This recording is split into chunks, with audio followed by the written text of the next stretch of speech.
Tonight, I'll be presenting on Marxism and its views on morality and human nature. Specifically, I'm first going to summarize the core principles of what we know as the concept of morality before moving on to how that contradicts the materialist perspective of human nature, before talking about how morality is tied to the concept of class antagonisms, and topping it off with how the abolition of these antagonisms can bring about a universal human morality. So many socialists and revolutionaries, including myself, get involved in organizing because they believe that capitalism's use of exploitation and oppression are morally unjust. Mass poverty, oppression, profit driven wars, colonialism, environmental destruction, and other systemic atrocities appear as morally outrageous to those who care about bettering the conditions of society and or bringing about total human liberation. If morality is the act of deciding what human behaviors are right and wrong, how do we reconcile the fact that what we're taught is morally right by the institutions of modern capitalist society are neglected most by the very rulers of that said society? Before we answer that question, let's briefly discuss a few core principles of the concept of morality, which can be summarized through the beliefs of 18th century philosopher Immanuel Kant. Kant had three criteria for an action to be considered moral. The first being that it's motivated by a sense of duty, and that following the said duty could apply universally to all humans. The second being treating someone as an end rather than the means to accomplish something else. And the final one being that it can be acceptable within a community of other rational agents, aka humans. These are presented with a vague, almost non existent context of the material conditions and social relations of the society that Kant lived in. And Hegel, who heavily influenced Karl Marx in developing his views, called this out, arguing that Kant's views on morality were all form and no content. Hegel believed that morality's content originates from historical and cultural traditions. Although that's true in a descriptive sense, it fails to explain both how these traditions form and spread, as well as when they should be accepted or not. Kantian morality, as well as other influential moral theories of the 18th century, stressed morality as a means to withhold human impulses and desires to prevent social conflict. This perceived importance of preventing the said social conflict implies that these philosophers viewed human nature as beings who act in their own self-interest and will violently act towards all who go against it. Such an assumption goes against the material analysis and what Marx concluded to be human nature. We didn't evolve as atomized warring individuals, but rather as social, interdependent creatures who survive and thrive through cooperation. This is backed by modern anthropological research. Anthropologist Richard Lee explained that until around 5,000 years ago, humans lived in small kin-based social groups whose core economic functions include common ownership of resources, generalized reciprocity of food distribution, and generally egalitarian political relations. Anthropologist R. Brian Ferguson added to the conversation that the global I don't even know archaeological record reveals that warfare is a development of the last 10,000 years rather than a core trait through the existence of humanity as a whole.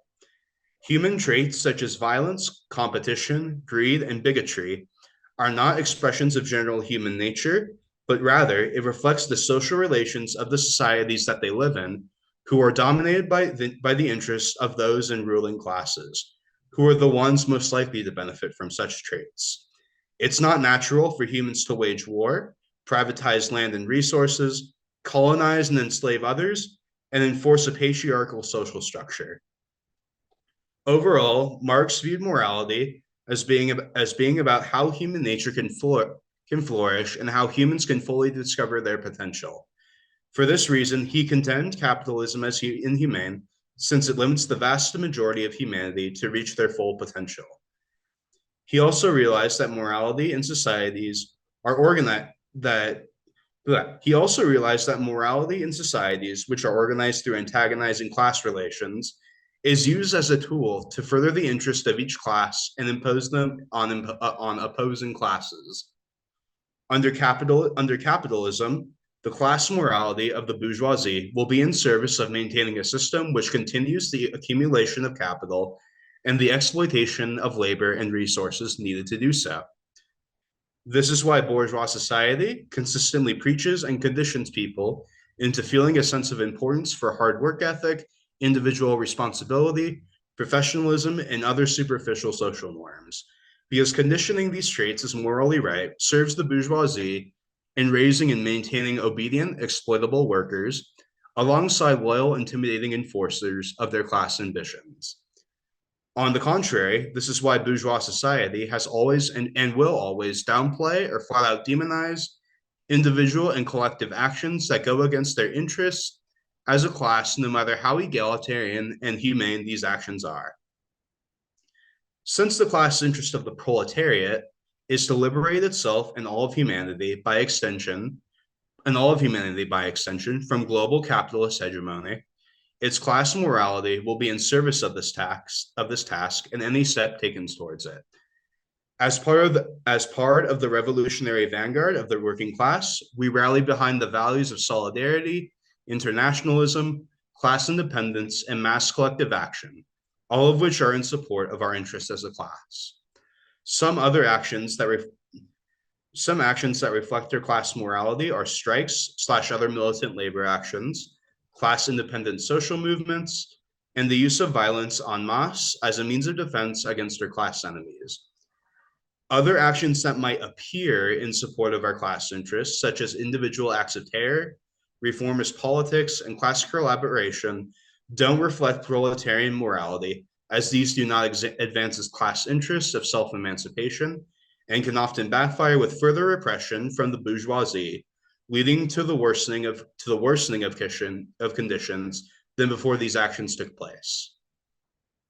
It is only when the proletariat accomplishes its goals of overthrowing the dictatorship of the bourgeoisie, establishing a proletarian democratic state in its place, and suppressing all attempts at capitalist restoration, will morality cease to exist as a class weapon and can go on to develop into a universal human morality that reflects a society of a global emancipated humanity where class divisions are a thing of the past.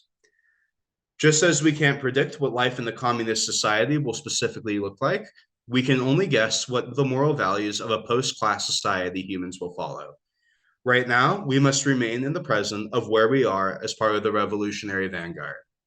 In the current moment, we stand as a local propaganda group, a part of Firebrand, our emerging national organization made up of other local propaganda orgs and various at-large members. Our immediate tasks right now are intervening in struggles as best as we can, with the goal of winning over our fellow workers and marginalized peoples to revolutionary socialist politics, as well as developing and strengthening our existing committed cadre in both theory and praxis. It reflects our class morality to not bite off more than we can chew and remain in the sphere of how we can use our small numbers of cadre most efficiently. Keeping our praxis in the present will allow us to efficiently expand our growth and eventually allow us to go on to build a revolutionary workers' party, lead a revolutionary overthrow of the US capitalist state, alongside supporting such efforts internationally, establish a democratic workers' state in its place, and lead the transition from capitalism to communism, hence fulfilling our class interests and liberating humanity into a world where they can discover and know what it truly means to be a human being. Thank you, comrades.